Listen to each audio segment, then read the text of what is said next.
Alright, so you just finished unboxing your new Horizon Hobbyzone Sport Cub S2. Now, what do you need to do to get ready to go fly it? Well, one, you got to charge up your battery. So get that done right away. So you got your battery all charged up. The next step is you need to really look at where is the center of gravity located at. And that's actually pretty easy. I found this trick the other day, and I just took two paint cans, spray paint cans, and two golf tees of the same length, and I glued the golf tees to the top of the cap. So fairly simple. I'm going to take my battery here. I'm going to start with my battery all the way at the very the front of the compartment, because I prefer to have the aircraft a little bit nose heavy, a little bit nose down.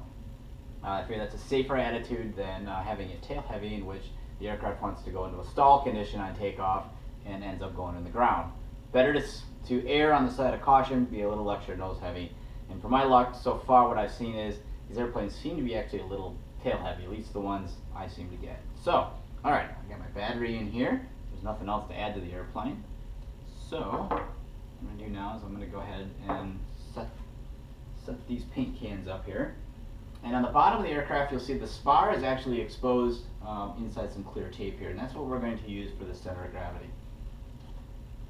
I'm going to drop this thing on.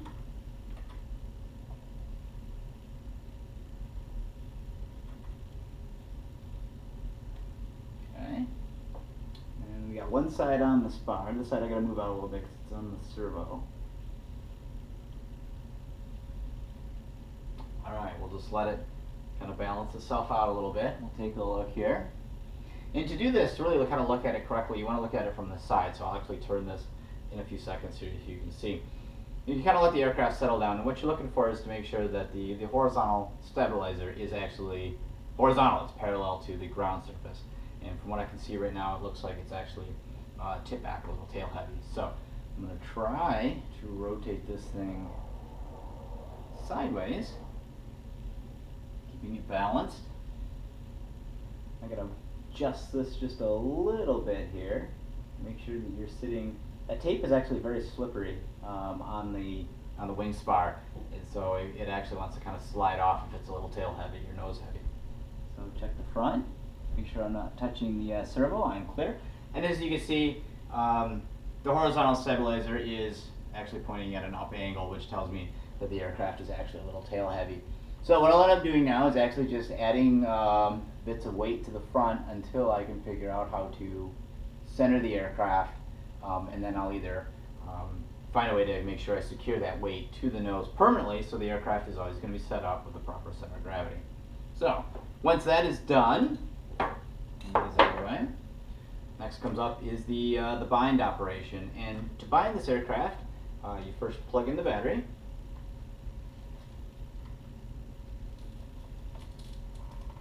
Okay.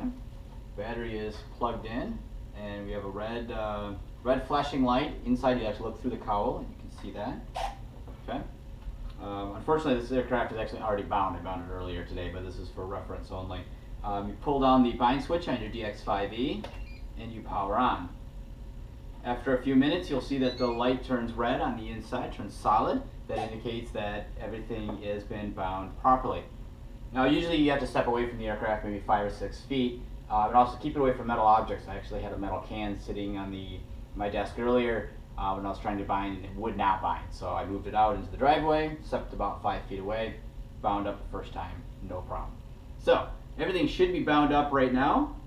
As you notice, I did not touch the throttle, so the AS3X is not active.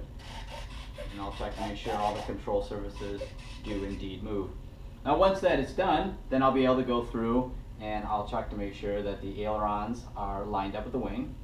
The elevator and the horizontal stabilizer are in line, as well as the rudder. And once that is all done, I will actually add some throttle.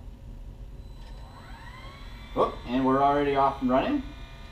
And once you add throttle, you actually activate the stability system. So I'll turn that back off and see what it does. And as you can see, the system has been active. So this also does have safe on it, so when you do power it up, make sure you give it a few minutes of the aircraft just sitting stable for the gyros and everything to kind of pick up their orientation before heading out to fly. That's really about it. At this point, if the wind is at a light condition, which it is not, unfortunately for me today, you would be set now to go out and get this thing in the air. So hope you've enjoyed these tips and get out and get flying.